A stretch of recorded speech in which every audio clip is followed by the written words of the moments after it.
Toute la semaine, nous avons évoqué l'abbé Pierre, 10 ans après sa mort. Pour beaucoup, l'abbé a laissé un grand vide. On peut se demander quel sujet l'aurait interpellé aujourd'hui, pour quelle cause il se serait engagé. C'est un feuilleton signé Stéphane Gérin, Bruno Belhamri, Régis Saint-Estèphe et Alban Vian.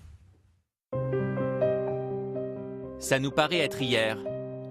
Pourtant, ça fait 10 ans maintenant que l'abbé Pierre nous a quittés. Ça nous paraît être hier, mais si l'on y prête attention, on se rend bien compte que l'on n'entend plus ces fameux coups de gueule. L'éternel rebelle, le réveilleur des consciences, s'est tu en 2007. Mais les sujets de révolte, eux, sont toujours bien vivants. Alors si l'abbé Pierre était encore parmi nous, quels seraient ses combats ? À la fin de sa vie, l'abbé Pierre était très sensible à la question du mal logement et aussi à la question du sort que l'on réserve aux personnes migrantes. Et ce combat est encore d'actualité et il est probable que l'abbé Pierre aujourd'hui serait révolté par le sort que l'on fait et que l'on accorde à ces milliers de personnes qui quittent leur pays en guerre. Dans les années 90, il avait pris la défense d'étrangers déboutés du droit d'asile ou encore de sans-papiers qui occupaient l'église Saint-Bernard à Paris. Dès lors, difficile de croire qu'il serait resté insensible aux migrants d'aujourd'hui. Mais tous ceux qui l'ont côtoyé sont unanimes. La question du logement serait restée centrale chez lui. Et en 2017, soit 63 ans après son fameux appel, il aurait été certainement révolté de voir ce dossier progresser aussi lentement. Moi, je suis quand même pas pessimiste. Je me dis qu'on a quand même avancé sur le logement, parce que c'est quand même un sujet qui est devenu majeur dans le débat public.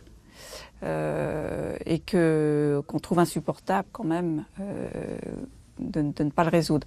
Après, c'est vrai qu'il reste des personnes sans logement, c'est vrai qu'on s'appuie beaucoup sur les associations et peut-être les pouvoirs publics parfois ne prennent pas toutes leurs responsabilités et ça, il faudrait leur rappeler. C'est aussi l'évolution du monde dans son ensemble qui le ferait sortir de ses gonds. Que penserait-il par exemple de l'égalité homme-femme qui n'est toujours pas réglée? C'est un sujet de plus qui lui tenait à cœur. Et ce n'est pas le seul. Il aurait été plus en colère que jamais, face à l'inertie des pouvoirs publics, face au confort qui est devenu incroyable des concitoyens qui ne se bougent plus, et puis face à cette division du monde, ce qu'on a appelé la société à deux vitesses il y a 20 ans, elle est pleinement là aujourd'hui. Alors qui a repris le flambeau de l'abbé Pierre? Qui aujourd'hui porte une attention particulière à la misère, aux plus souffrants, aux migrants et à tous ceux qui subissent l'injustice? Pour René Poujol, la réponse se trouve en Italie. Vous prenez des textes du pape François à l'heure actuelle, à travers ses encycliques, à travers ses homélies, vous les mettez en parallèle avec les textes de l'abbé Pierre, ça se superpose. Et d'ailleurs, c'est pas étonnant si de voir que ceux qui ne souffraient pas l'abbé Pierre en peinture sont les mêmes qui regardent le pape François avec des pincettes parce qu'ils le trouvent quand même un petit peu révolutionnaire. Mais je crois très sincèrement que l'affiliation de l'abbé Pierre aujourd'hui, c'est le pape François. Dans sa chambre à Esteville, une phrase est écrite sur une feuille au-dessus du lit de l'abbé Pierre. Une phrase qu'il pouvait lire chaque soir avant de s'endormir et qui résume bien cette vie d'abnégation pour les autres.